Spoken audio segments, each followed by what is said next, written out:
नमस्कार दोस्तों, मैं हूं आपका दोस्त, आपका गाइड, आपका टीचर उज्जवल कश्यप। स्वागत करता हूं आपका अपने YouTube चैनल पे जो है आई डिजायर एजुकेशन।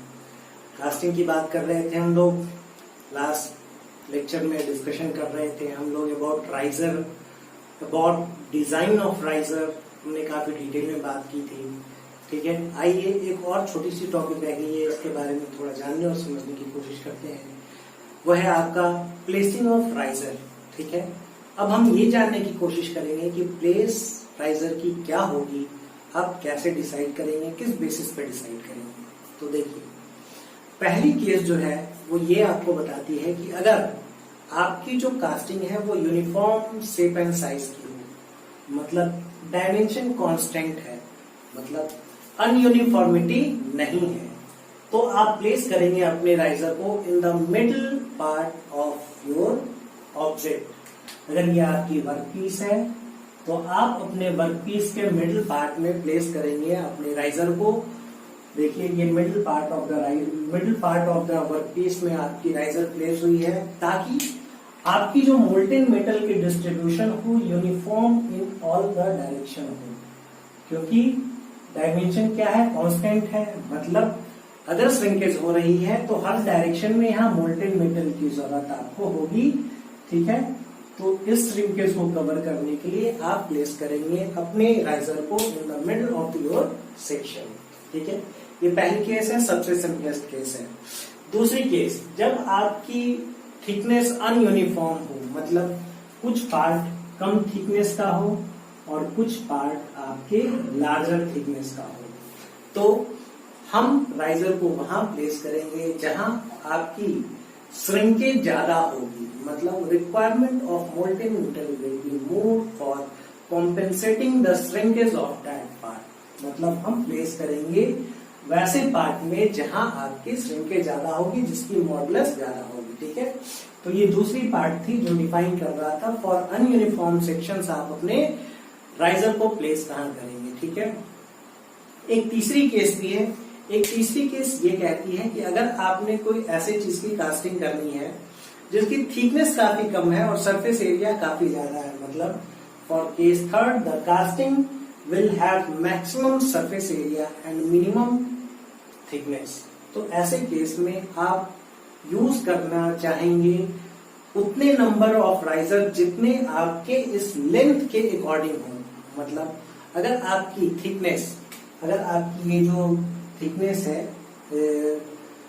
अगर इसकी थिकनेस की जो कास्टिंग है इसकी थिकनेस टी है, ठीक है, तो टी और इस लेंथ में एक रिलेशन के बेसिस पे हम ये समझने की कोशिश करेंगे कि आप अपने राइजर को कहाँ प्लेस करेंगे और कितने नंबर ऑफ राइजर्स प्लेस होंगे। ठीक है, तो आइए बात करते हैं थर्ड केस की।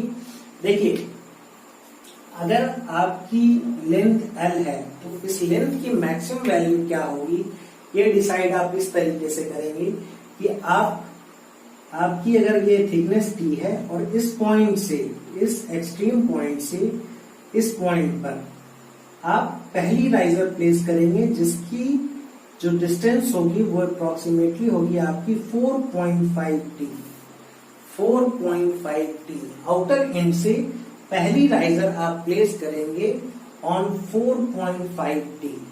ये D हो गई डायमीटर आपके राइजर की, जो डिसाइड करेगा किस बेसिस पे, जब आप वॉल्यूम कैलकुलेट करेंगे और डिजाइन ऑफ राइजर के डिफरेंट मेथड्स को यूज करके कैलकुलेशन करेंगे तो D की आपकी फाइनल वैल्यू आएगी। ठीक है, अब अगर इस वर्कपीस की डायमीटर D आती है और डायमीटर D यहाँ एंड होती है, और डायमीटर D के बाद ये डिस्टेंस अगर 4T से ज्यादा है, अगर 4T से ज्यादा है, 4T मीन्स T यहाँ ये इसकी थिकनेस है, तो 4T के पोजीशन पे आप प्लेस करेंगे अपनी दूसरी राइजर। तब जब इस राइजर के बाद भी आपकी अप्रोक्सीमेटली 4.5T की डिस्टेंस स्पेयर्ड रहेगी। ठीक है, मतलब खाली रहेगी, मतलब प्रेजेंट रहेगी। तो अगर बात करें relation of length of your casting with respect to thickness T, तो आप कह सकते हैं कि 13T, 4.5, 4.59 and 413 13T plus 2D will be the length of thickness. अब एक छोटी सी पॉइंट और है, ये पॉइंट ये है कि ये जो आउटर एंड है, आउटर एंड, और ये है आपका एंड ऑफ द राइजर, ठीक है। इसके बीच की डिस्टेंस हमने डिसाइड की है 4.5t। एक छोटी सी पॉइंट है समझने के लिए, इस बात को समझेंगे, माइट भी कि ऑब्जेक्टिव में ये चीजें पूछी जा सकती हैं। तो ये जो इनर 2t है, इनर 2t की जो डिस्टेंस है, ये आपकी राइजर ग्रेडियंट यहाँ पे कॉम्पेंसेट करेगी लॉस को, ठीक है। राइजर की ग्रेडियंट यहाँ कॉम्पेंसेट करेगी, और ये आउटर एंड जो 2.5 है, यहाँ आपकी एंड वॉल ग्रेडियंट देखी जाएगी। एंड वॉल, इस वॉल में जो टेम्परेचर डिफरेंस होगा उसकी वजह से एक एंड वॉल टेम्परेचर ग्रेडियंट यहाँ पे देखी जाएगी। अगर आप इस एंड वॉल टेम्परेचर ग्रेडियंट को कंसीडर करते हैं, एंड वॉल ग्रेडियंट को कंसीडर करते हैं, तो length of the workpiece will be equal to 13t plus 2t, 13t plus 2t। But अगर आप इस कंसीडरिंग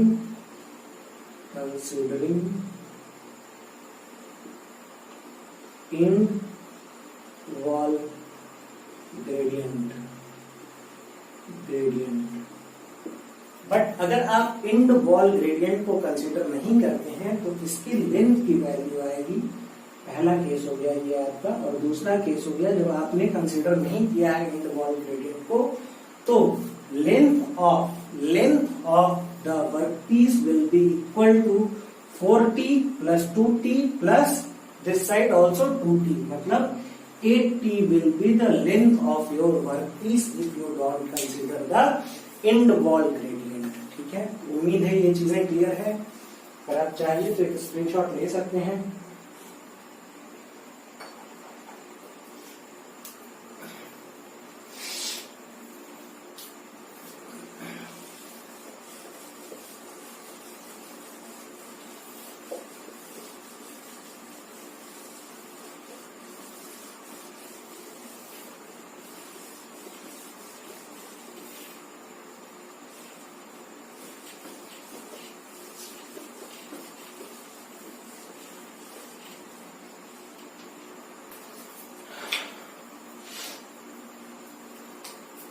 अब हम लोग डिस्कस करने की कोशिश करेंगे कुछ क्वेश्चंस को। आइए पहली क्वेश्चन कंसिडर करते हैं।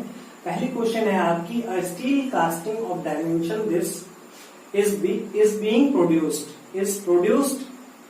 using a riser of D is equal to H is equal to this. Find the freezing ratio of the mold. आपसे कह रहा है find the freezing ratio of the mold। चलिए बहुत आसान क्वेश्चन है। पहला क्वेश्चन पूछ रहा है आपसे फ्रीजिंग रेशियो। फ्रीजिंग रेशियो की वैल्यू क्या होगी आपकी? होगी V by surface area for riser to P by surface area for casting, ठीक है। V बाई सरफेस एरिया अगर बात करें राइजर की तो होगी आपकी पाई by 4 D square H is the volume and pi by 4 D square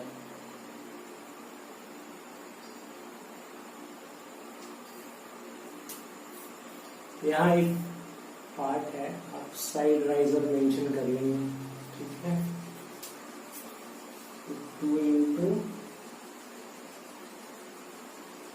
into this plus pi dh divided by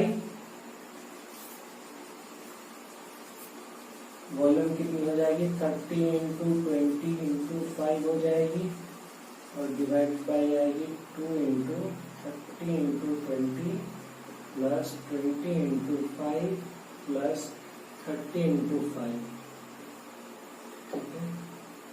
इसकी वैल्यू आप डायरेक्ट लिख सकते हैं D/6 डिवाइडेड बाई, इसकी वैल्यू आप कैलकुलेट कर सकते हैं यहाँ, और ये फाइनल रिजल्ट आ जाएगी आपकी freezing ratio of the mould. Hopefully ये क्लियर है। इसमें एक दूसरा को, अच्छा चलिए पहले ये दूसरा पार्ट कर लेते हैं। ठीक है। इसका दूसरा पार्ट है if T solidification of casting is equal to 2 minutes find the T solidification of riser. आपसे दूसरा पार्ट ये कह रहा है कि find the T solidification of riser is equal to what when T solidification of casting is given as 2 minutes. एक बात आपको याद होगी, ठीक है। What is T solidification? T solidification is equal to K into V by SA whole square, ठीक है। K क्या है? सॉलिडिफिकेशन फैक्टर है। अब आपको K की वैल्यू नहीं दे रखी है, क्या दे रखा है? राइजर के लिए दे रखा है और सॉलिडिफिकेशन के लिए दे रखा है अलग से आपको, ठीक है। आप लिख सकते हैं T solidification for casting divided by T solidification for riser will be equal to V by SA of casting का whole square divide by V by SA of riser.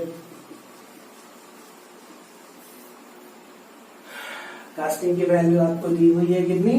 2 minute, और इसकी वैल्यू आपको TS कैलकुलेट करनी है।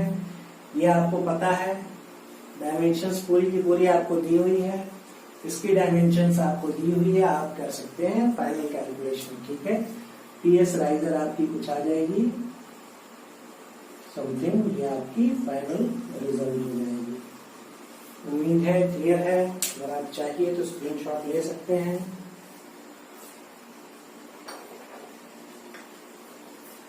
उम्मीद है आप देख चुके होंगे।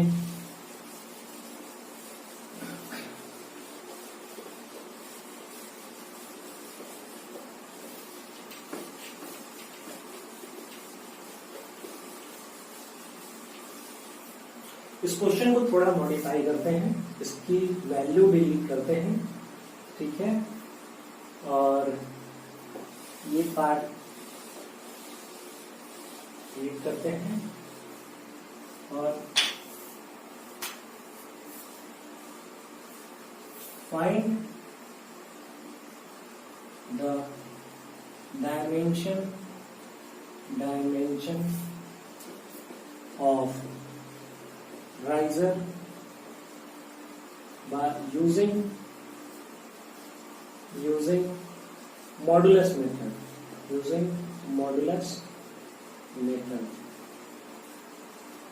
ये तीसरी पार्ट थी हमारी, फोर्थ पार्ट थी हमारी राइजर डिजाइन की। इसमें हमने न्यूमेरिकल नहीं किया था, आइए इसे देखने की कोशिश करते हैं, ठीक है।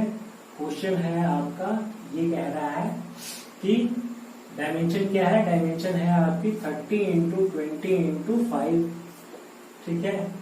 और कह रहा है साइड राइजर, और ये पार्ट आपको दे रहा है, ठीक है, कोई बात नहीं। अब देखिए मॉडुलस ऑफ कास्टिंग को डिफाइन किया गया था, मॉडुलस ऑफ कास्टिंग को डिफाइन किया गया था as the ratio of V by volume to surface area for casting, ठीक है। आपके पास सारे डायमेंशंस हैं, आप कैलकुलेट कर सकते हैं value modulus for casting 30 into 20 plus 20 into 5 plus 5 30 into 5 4 2, ठीक है। ये आपने कैलकुलेट कर ली वैल्यू इसकी मॉडुलस की, और याद है modulus of riser was equal to 1.2 times of modulus of casting। मतलब आपके पास आ गई क्या? मॉडुलस ऑफ राइजर की वैल्यू आ गई। यहाँ जो इसकी वैल्यू आएगी उसे आप 1.2 से गुना के मल्टीप्लाई करेंगे तो क्या आएगी? आपकी राइजर की मॉडुलस आ जाएगी। और मॉडुलस की राइजर किसके बराबर होगी? Volume by surface area of your riser. मतलब इसकी वैल्यू क्या थी? राइजर के केस में D/6 थी, ठीक है, राइजर की। मतलब आपके पास वैल्यू आ गई d is equal to what. जब d is equal to what आ गई तो आप ये जान रहे हैं कि d will be equal to h। तो डायमेंशन आ गई है आपके राइजर की। उम्मीद है क्लियर है, कोई परेशानी नहीं। स्क्रीनशॉट चाहे तो आप ले सकते हैं।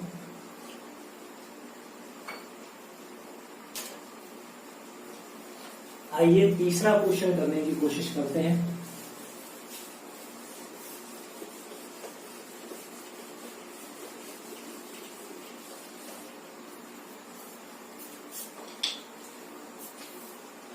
थर्ड क्वेश्चन हमारा ये कहता है, compare the solidification time of optimum side riser of two optimum side riser. One is cylinder and other is a square parallelopipe of same material and volume.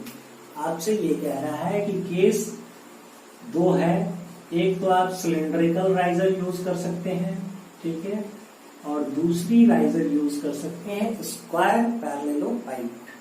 मतलब ये हो गई क्रॉस सेक्शन एरिया क्या है, क्रॉस सेक्शन एरिया स्क्वायर है, ठीक है।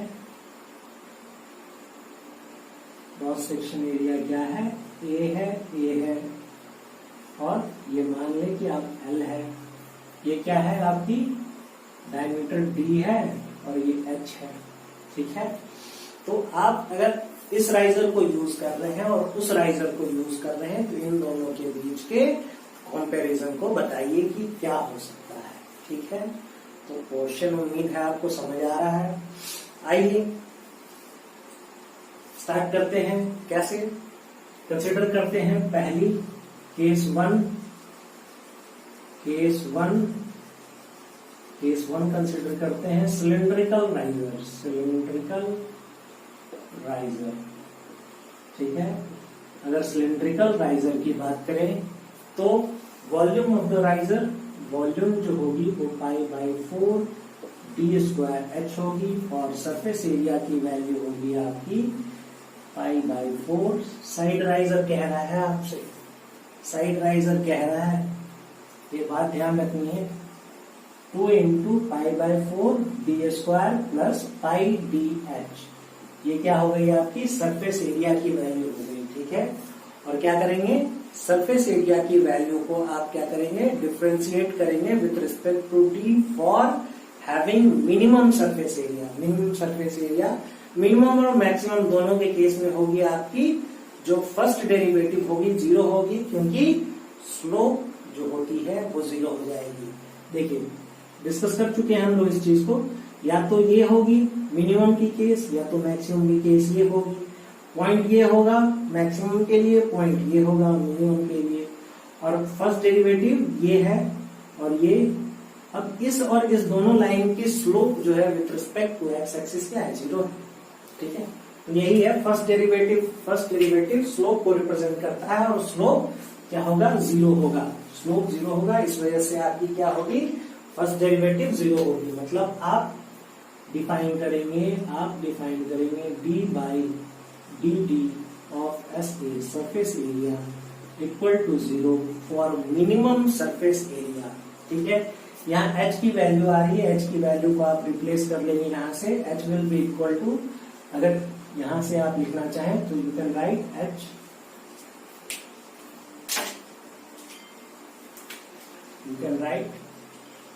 h is equal to 4v divided by πd², ठीक है।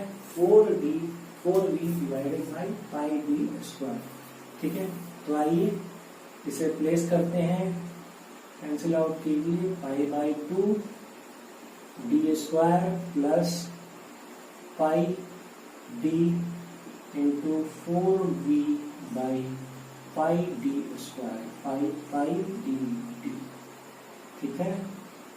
और इसकी डेरिवेटिव आप निकालेंगे d/dt, ठीक है।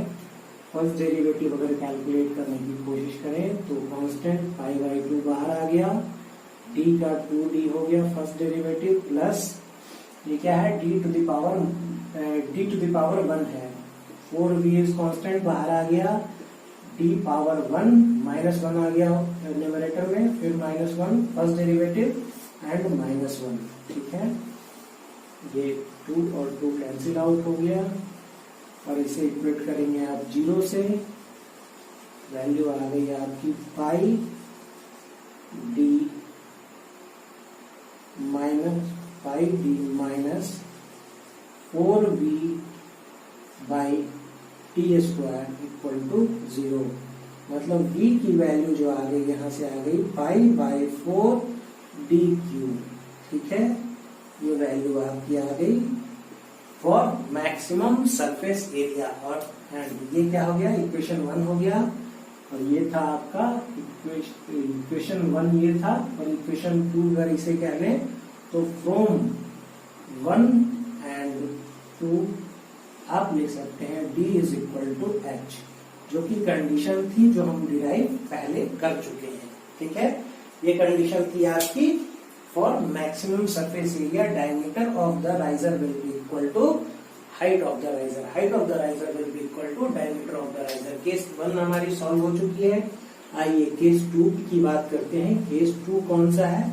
केस 2 है आपका कौन सा, पैरेललोपाइप, स्क्वायर पैरेललोपाइप। स्क्वायर पैरेललोपाइप की अगर बात करें तो वॉल्यूम क्या होगी हमारी, ए स्क्वायर इंटू एल, ए स्क्वायर एल।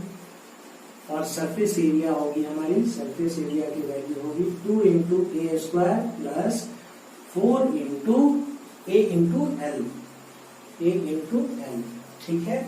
अब देखिए, अब यहाँ वॉल्यूम की जो इक्वेशन आ रही है, पहला इक्वेशन इसे मान लीजिए। फ्रॉम 1 आप क्या लिख सकते हैं, फ्रॉम 1 आप लिख सकते हैं L will be equal to B by A square, ठीक है। आइए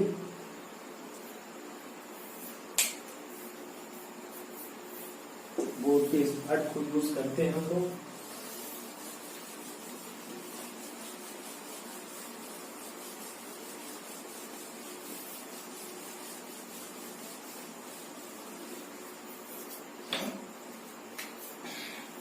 सरफेस एरिया की वैल्यू हमारी आ रही है क्या, 2a square plus 4a into L की प्लेस पे आप प्लेस कर सकते हैं v by A square into v by A square, v by A square, A square cancel out हो गई, ए स्क्वायर और ए, मतलब सरफेस एरिया की जो वैल्यू बच गई हमारी हो गई 2a square plus 4b by ए। ये सरफेस एरिया हो गई। फिर से सरफेस एरिया की फर्स्ट डेरिवेटिव क्या करेंगे, इक्वेट करेंगे किससे, 0 से, ताकि हमारी जो सरफेस एरिया है वो क्या हो, मिनिमम हो। For minimum surface area d by D A with respect to A, क्योंकि ए का टर्म है हमारा, शुड बी इक्वल टू 0। मतलब आपके पास 4a plus 4b into a -1 into -1, value क्या आ गई, वैल्यू आ गई 4a plus 4b into a to the power -2 into -1 यहाँ करना है, ठीक है। इससे हमारी क्या आ जाएगी वैल्यू, इससे वैल्यू आ जाएगी v की हमारी 4 कैंसिल आउट हो जाएगा और ये AQ आ जाएगी, ठीक है। मतलब कंडीशन, एंड ये क्या थी, इक्वेशन 2, इक्वेशन 2 नहीं लिखेंगे आप इसे 3 लिखिए, क्योंकि एक ही डेरिवेशन है, और यहाँ 4 लिखिए, ठीक है। फ्रॉम 3 and 4 आप क्या लिख सकते हैं, A will be equal to L for minimum surface area, ठीक है।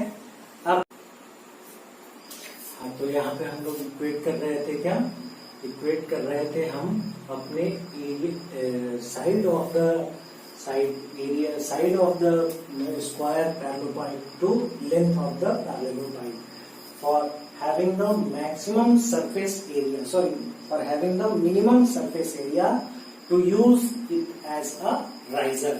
ठीक है, तो ये हमारी दो कंडीशंस आ गई. आपकी पहली कंडीशन आ गई सिलेंडर के लिए A B is equal to H, and second condition हमने डिराइव कर ली अपनी A is equal to L for having minimum surface area in case of a square parallelepiped. ठीक है, आइए अब रिलेटिव सॉलिडिफिकेशन टाइम कैलकुलेट करने की कोशिश करते हैं. ठीक है, अगर solidification time T solidification calculate करने की कोशिश करें फॉर सिलिंड्रिकल राइजर और with respect to T solidification for square parallelepiped riser, तो आप जानते हैं कि क्या होगी.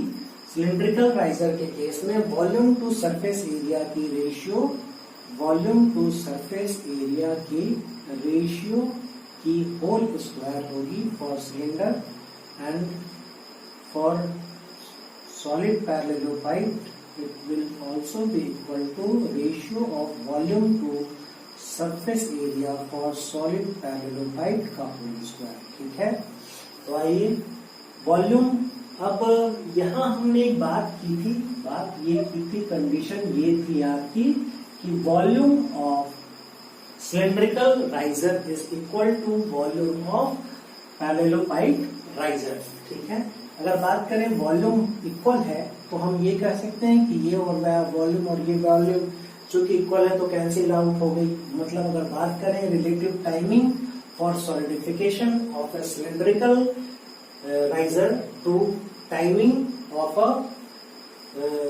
स्क्वायर पैरेललोपाइड राइजर, तो आप ये कह सकते हैं कि it will be equal to surface area of square parallelepiped to surface area of cylinder. Surface area of square parallelepiped क्या होगी आपकी, यहां आपने कैलकुलेशन की थी 2a² प्लस 4al, और al की वैल्यू अगर a की इक्वल आएगी तो ये 4a² मतलब 6 into 4 into 6a², मतलब ये स्क्वायर आ गई, स्क्वायर 6a² की होल स्क्वायर वैल्यू आ गई, और डिनोमिनेटर आ गई आपकी सिलेंडर की क्या थी आपकी थी π/2 d² plus π into D into H. तो h और d की वैल्यू क्या होगी, इक्वल होगी, तो πd² मतलब πd²/2 प्लस πd² मतलब 3π/2 πd². ठीक है, अब ये a और d के टर्म में आ गई.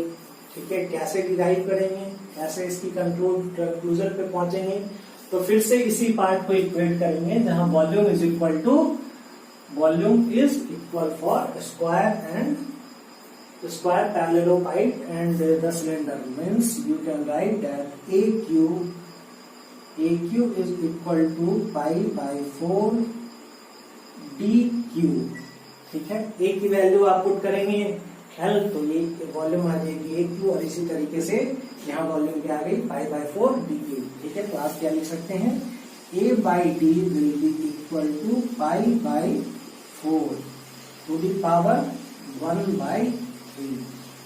अगर इस इक्वेशन 5 को आप पुट करें, आप इसे 5 कहें और इसे 6 कहें. ठीक है, अगर आप इस इक्वेशन 6 को पुट करें इक्वेशन 5 में, तो आप क्या लिख सकते हैं, आप लिख सकते हैं 6, आप इसे लिख सकते हैं TSC cylinder, TS for square parallelepiped will be equal to 36 and 9/4 π² means 9 π² into 4 A4 और ये D4, A4 divide by D4. तो आप इसकी वैल्यू क्या लिख सकते हैं, आप इसकी वैल्यू लिख सकते हैं 36 into 4 डिवाइड बाई 9 π² into आगे 9/4 pi by 4 to the power 4 divide 3। ठीक है, आइए इसकी वैल्यू कैलकुलेट करते हैं। वैल्यू कैलकुलेट करते हैं। देखिए, आफ्टर कैलकुलेटिंग इसकी वैल्यू आएगी 1.35। ठीक है, मतलब time for solidification of a cylindrical casting is more than time for solidification required for a square parallelepiped riser.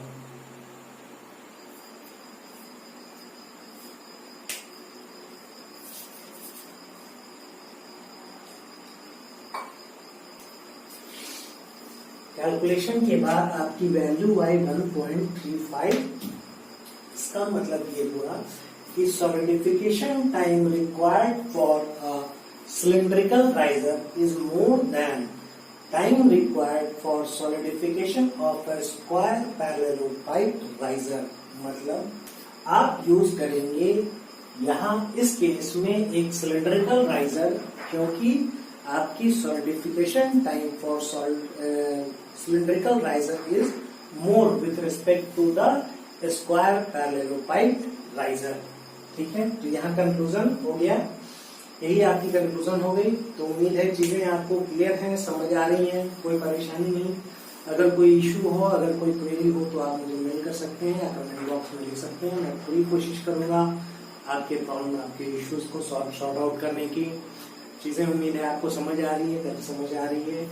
कृपया लाइक करें, शेयर करें, सब्सक्राइब करें, ताकि इन सब चीजों का फायदा कुछ और भी लोग उठा सकें। Thank you. जय हिंद।